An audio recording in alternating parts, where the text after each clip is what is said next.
BL Meena, associate professor Sanskrit,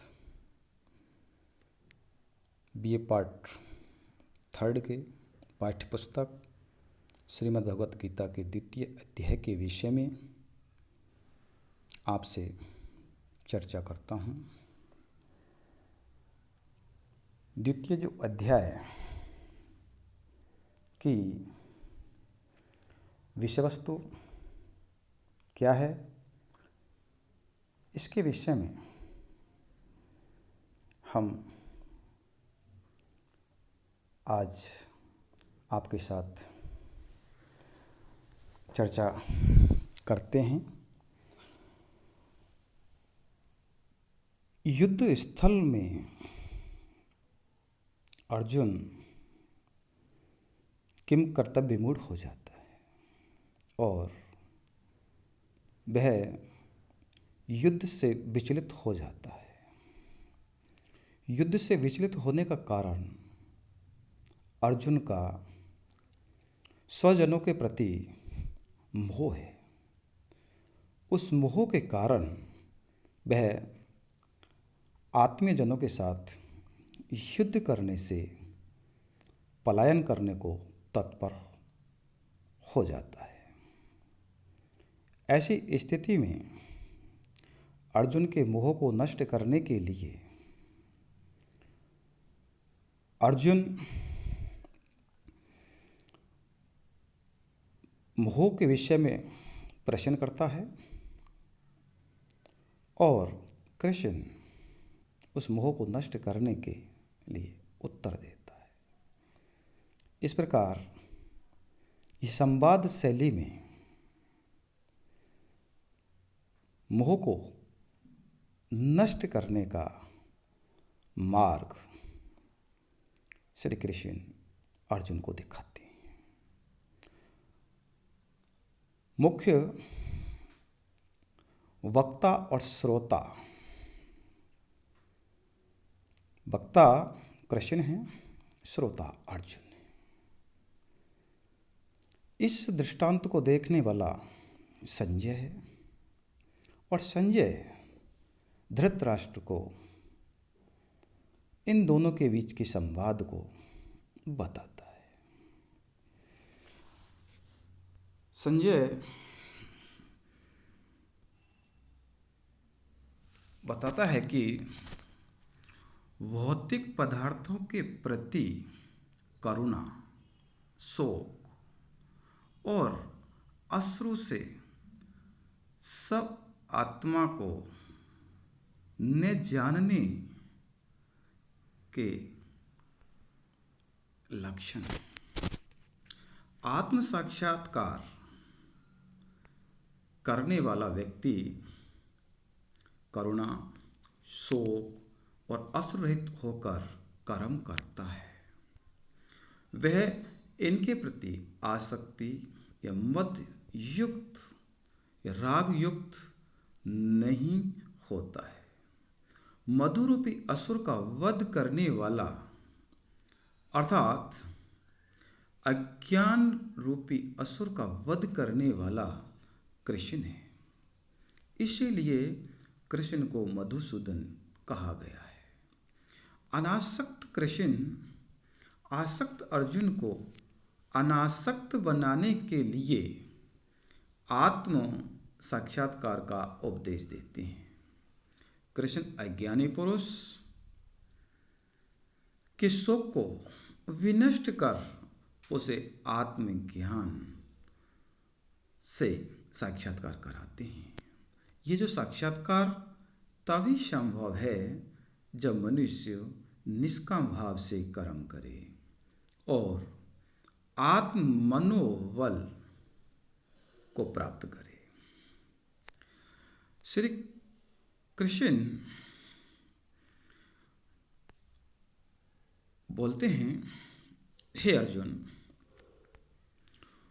तुम्हारे मन में ये जो शोक, ये अज्ञान कहाँ से और विषम परिस्थिति में क्यों उत्पन्न हुआ? ऐसा जो आचरण वे शूद्र लोग करते हैं या भौतिक पदार्थों के प्रति मोह रखने वाले सांसारिक जो जन हैं वे करते हैं। ऐसा करने पर उन्हें न तो जीवन मूल्य का ज्ञान होता है और न ही उच्च लोक या स्वर्गलोक की प्राप्ति होती है, न ही यश की कीर्ति की प्राप्ति होती है। इस शोक से अनार्यता, ऐश्वर्यता और अपयशता प्राप्त होती है। अर्थात श्रेष्ठ मनुष्यों के द्वारा किए जाने वाले आचरण की प्राप्ति नहीं होती। इसलिए आप जिस प्रकार का जो शोक और मोह कर रहे हैं उससे आपको अनार्यता प्राप्त होगी और न ही इससे आपका स्वर्ग प्राप्त हो सकता है। और जब आपको स्वर्ग की प्राप्ति नहीं होगी तो आप अस्वर्गता की स्थिति को प्राप्त होगी, जिसे नरकगामी कहा जाता है। अपयशता, और जब आप स्वर्ग के गामी नहीं होगे तो इस भौतिक जो संसार में आपका यश नहीं बढ़ेगा, आपका अपयश बढ़ेगा, आपके अपयश की लोग चर्चा करेंगे। इस प्रकार से आप अनार्यता को, ऐश्वर्यता को और अपयशता को प्राप्त होगे। आर्य लोग जीवन के मूल्य को जानते हैं और जिनकी सभ्यता आत्म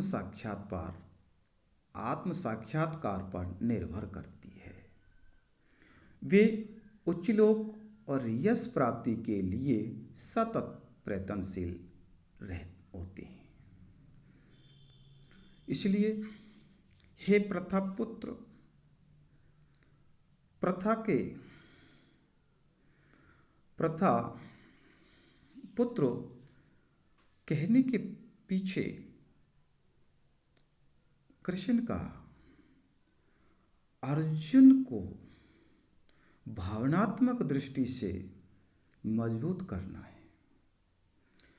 प्रथा कृष्ण के पिता वासुदेव की बहन,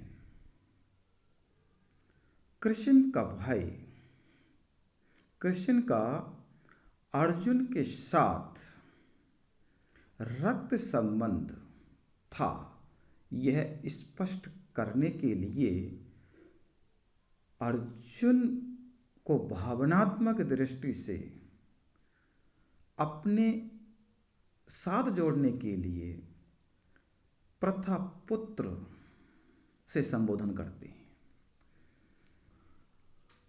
तुम नपुंसक कायरता को प्राप्त मत हो, यह तुम्हें शोभा नहीं देती। अगर आप युद्ध से पलायन करते हैं तो अपने स्वधर्म से पलायन करते हैं, और स्वधर्म से पलायन करने पर आप कायरता को प्राप्त होगे, नपुंसकता को प्राप्त होगे, जो कि एक श्रेष्ठ आर्यजन का धर्म नहीं है। और सौम्य के साथ रक्त संबंध स्थापित करते हुए यह बताने का प्रयास करते हैं कि यह मेरा भी धर्म नहीं है। दूसरा संबोधन उसके लिए परंतप करते हैं, शत्रुओं को पीड़ित करने वाला। आप लोग इतने सामर्थ्यशाली हो, इतने शक्तिशाली हो कि आपके कारण शत्रु पीड़ित होते हैं, और इस युद्ध स्थल में आप दुर्बलता का परिचय दे रहे हैं, आप इस हृदय की क्षुद्र दुर्बलता को त्याग कर युद्ध के लिए खड़े हो। झूठी उदारता का कोई भी शास्त्र अनुमोदन नहीं करता। ऐसा बताने के बाद अर्जुन पुनः श्री कृष्ण से प्रश्न करता है। अर्जुन बोलते हैं, हे अरिशोधन। अरिशोधन कृष्ण के लिए कहा है कि तुम शत्रुओं को मर्दन करने वाले हो। हे मधुसूदन, तुम मधु नामक जो राक्षस है उसको मारने वाले हो।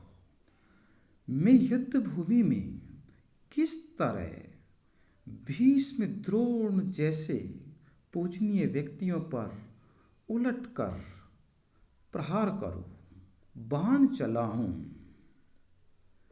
यह मेरे लिए निंद्य कर्म करने वाला है। क्योंकि पूजनीय व्यक्ति का सम्मान किया जाना चाहिए।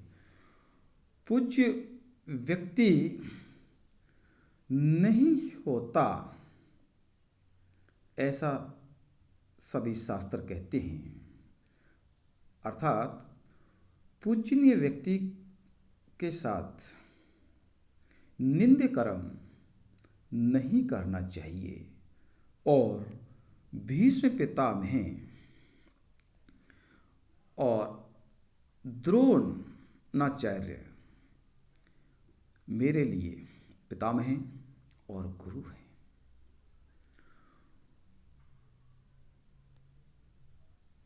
उनका मैं कैसे वध कर सकता हूं? उसका उत्तर स्वयं श्री कृष्ण अर्जुन को देते हैं कि भीष्म पितामह, द्रोणाचार्य जैसे व्यक्ति भी अगर दुष्ट जो व्यक्ति का सहायता लेते हैं, उसका अन्न खाते हैं, तो ऐसे जो महापुरुष जो कि आपके पितामह हैं, गुरु भी हैं, उनको मारा जा सकता है, उनके साथ युद्ध किया जा सकता है। और ऐसा करने पर आप उन सांसारिक जो बंधन हैं, उन बंधनों में नहीं बंधोगे और उनसे आप मुक्त होगे। क्योंकि ये ऐसा जो कर्म करते हुए आप निष्काम भाव से कर्म करोगे। और निष्काम भाव से कर्म करते हुए व्यक्ति किसी भी प्रकार के बंधन में नहीं बनता। तो आप किस प्रकार से निंद्य कर्म के भागी होगे? पुनः अर्जुन प्रश्न करता है कि गुरु के वध से प्राप्त प्रत्येक सांसारिक वस्तु रक्त रंजित होगी। कृष्ण इसका जवाब देते हैं कि गुरु जब तक गुरु है तब तक वह विवेकशील है। जैसे ही गुरु का विवेक शून्य हो जाता है तो उस गुरु के प्रति मोह, आसक्ति कैसे और क्यों? इस आपका जो गुरु पितामह हैं, इस समय वे दुर्योधन के अन्न पर पलित हो रहे हैं और उनके अनुसार आचरण कर रहे हैं। उनका आचरण आसक्ति से युक्त है और आपका जो कर्म है वो आसक्ति से रहित निष्काम भाव से है। ऐसे में आपके द्वारा आपके गुरुजन का वध करने से आपको क्या प्राप्त होगा, उसके विषय में आपको किसी प्रकार का शोक नहीं करना चाहिए। इसे श्रृंखला को जो अर्जुन और कृष्ण के बीच में संवादात्मक ये जो श्रृंखला है, इसको अगले वीडियो में भी जारी रखा जाएगा। धन्यवाद।